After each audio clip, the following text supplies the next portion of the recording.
Today on Period 5, we're talking with Huitzil, a 16-year-old trans teen and the founder of QueerResilientes, a youth-led initiative that's changing the way schools in Mexico approach inclusion and respect. Huitzil's mission started with their own experiences facing discrimination in school and turned it into a movement to make the National Inclusion Protocol accessible and celebrated through art, storytelling, and education. In this episode, we'll dive into Huitzil's personal journey, the stories behind QueerResilientes, the challenges of advocating as a teen, and how one young person is making schools safer and more empathetic for everyone. Hi Huitzil, how are you doing today? Hi Bart, I'm very fine, thank you. So, Huitzil, can you introduce yourself and share what inspired you to start QueerResilientes? Yes, of course. My name is Huitzil, I'm 16 years old, I'm from Mexico. I'm a genderful person and my pronouns are he, they. And I am the founder of QueerResilientes, that is an starting organization that I created. In this organization, I start uploading some things about the inclusive protocol in schools and how the other students and the other school community can start to respecting and encouraging the process of each trans person, each trans student. And I'm still uploading some things, and when I win more followers, I hope to create comics and start educating people with them. So you mentioned facing discrimination in school. What was that experience like, and how did it motivate you to act? Well, I think it started in elementary school. First, because,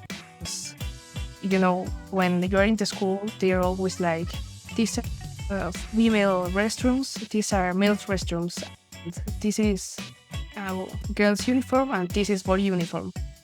And I always struggle a lot with that because I didn't feel like I identified myself as the gender that was given me as birth, but also I felt that I wasn't in a boy side or a girl side, that I was between.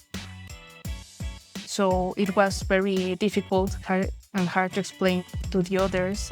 And my transition process started in high school. It has like 2 years that I started it. And I think the struggles I have to face with that people stereotypes, with that gender stereotypes of the uniforms, of the restroom, and have to face with maybe some discrimination in school from the students because they see that you are not like the others. And yeah, I think that's the hardest thing. So from all of this discrimination that you faced, how did you cope with it?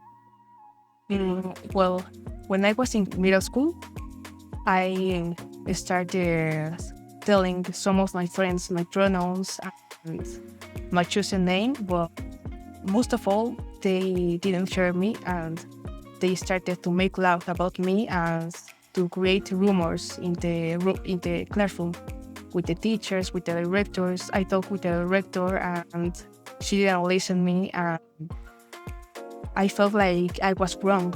But then I started searching more information. I started learning more about other persons like me, and I knew I was right and it's wrong. It's the gender stereotypes and the ideas they had. So I changed my school, and now this school respects my name and my pronouns, and I even share a bit of information with them.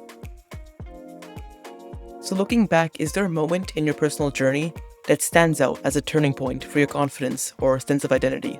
Yeah, for my confidence, it was when I changed my name, legally, and when one day I was in a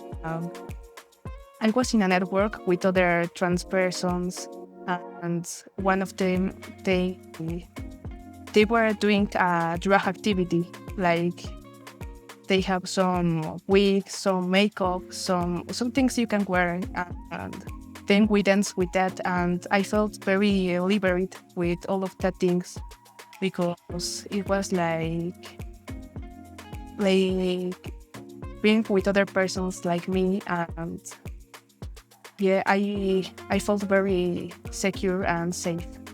Mhm. So QueerResilientes uses art and storytelling. So how did you come up with that approach? Because I noticed a lot of trans persons express themselves through the arts.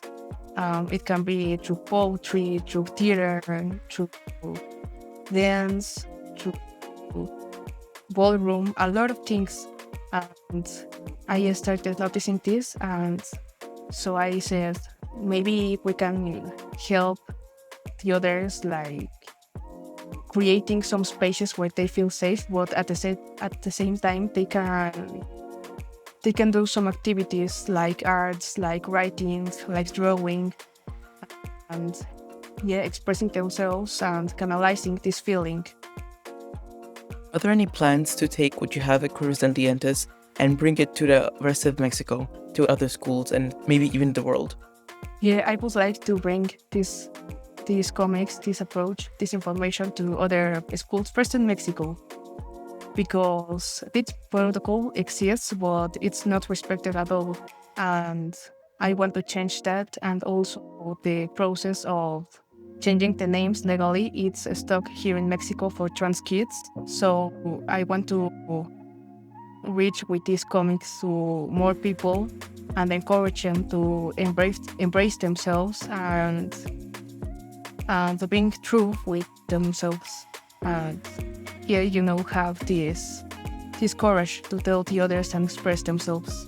Can you share a specific example of a project or material that had an impact on someone in your school community? Yes, one day when I just started QueerResilientes, I noticed this protocol that is stuck in Mexico, and I started doing some material and also asking for some of my classmates and some of my friends that are trans people to feel a little form of about their story, about what they live in their school. And that day when I received all their responses, I saw the stories and they were really heartbreaking, and I felt related with them, and I remember crying with all of their stories because I think we have a lot in common, and at the same time we have to create these spaces for ourselves. I saw all their stories and I want to make them feel better and feel safe, because I think everyone deserves to feel included and feel safe, like in a safe place.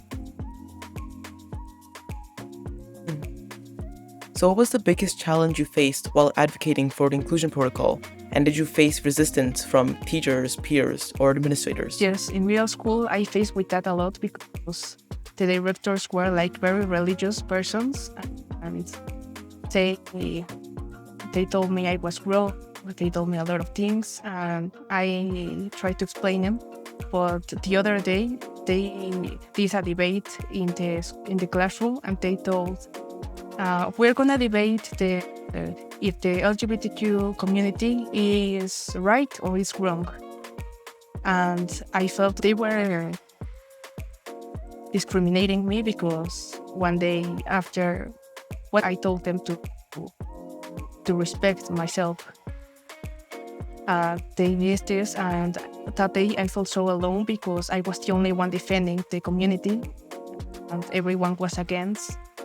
And this was like the moment where I decided to start the organization, because I think a lot of people didn't support the community because they were afraid of being the only persons that were defending this. But with QueerResilientes, I want to do that. Want to approach those people and show them that they have to raise up for what they really believe and what they feel.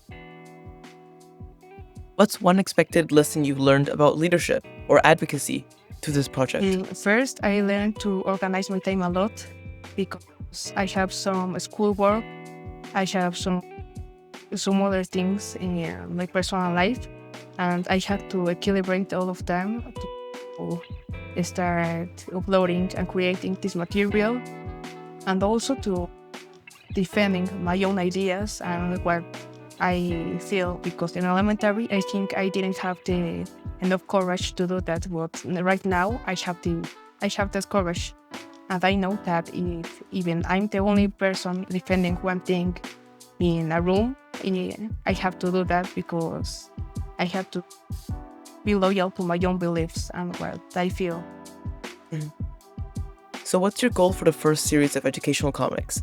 And what kind of impact do you hope it'll have? And I want to present a story that relates with a lot of trans teens, like the life of a trans teen and how they feel in school, how they create these safe networks with their friends. So maybe it can inspire another persons, another trans teens, and even educate other persons like the teachers, the students, the directors, and feel like they are not alone. So what advice would you give to other teens who want to create inclusive spaces in their own schools or communities? I will say, first of all, that embrace themselves, be loyal to themselves, and take their time with their process, because every process is very different. So they don't have to have all figured out in a day, no, because the identity is a process of all the life. And also to educate the others when they have the chance, but always put their safety first. And also to create some network spaces. It can be with just one friend, it can be with their family, but have some persons that love and support them as they are, because that really makes the change. So I have actually one last question. It's one I haven't planned, but I was just really keen to hear your perspective on it. Is that around the world, there's been like a shift right. And for example, in the US, there have been cuts to DEIJ programs. So just wondering, how does that make you feel as a trans teen? First of all, when I saw that Trump won the presidency of the United States, I felt very afraid, because I knew what the trans people and the people that were different in the United States were going to feel. And yeah, I feel very vulnerable. I felt very sad, angry, frustrated that I can't do anything to approach those trans people, those people of the diversity in the United States. And since that, I started creating more material that maybe can help not only in Mexico, but also in the United States. So before we wrap up, we're going to do a quick rapid fire round. Short, fun, and unfiltered. Huitzil, answer instinctively. Whatever comes out to your mind first, no overthinking, just trust your gut. Let's see what comes out. Favorite way to unwind after a busy day? Listen to music. Listen to my playlist. If you could have a superpower for one day, what would it be? Flying. One song that always puts you in a good mood. Starman by David Bowie. Favorite emoji to use when texting friends?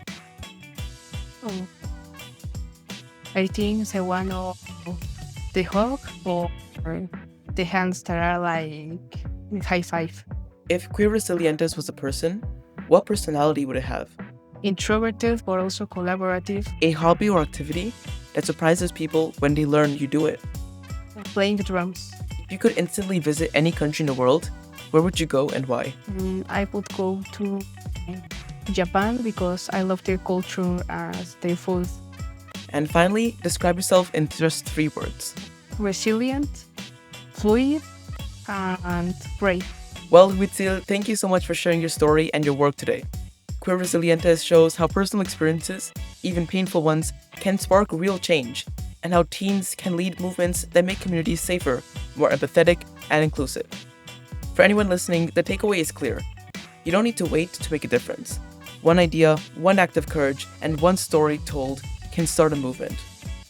Check out QueerResilientes through the link in the description, and stay tuned for more stories of young changemakers on Period 5. We'll see you next time. Thank you very much. Bye. Bye, Huitzil.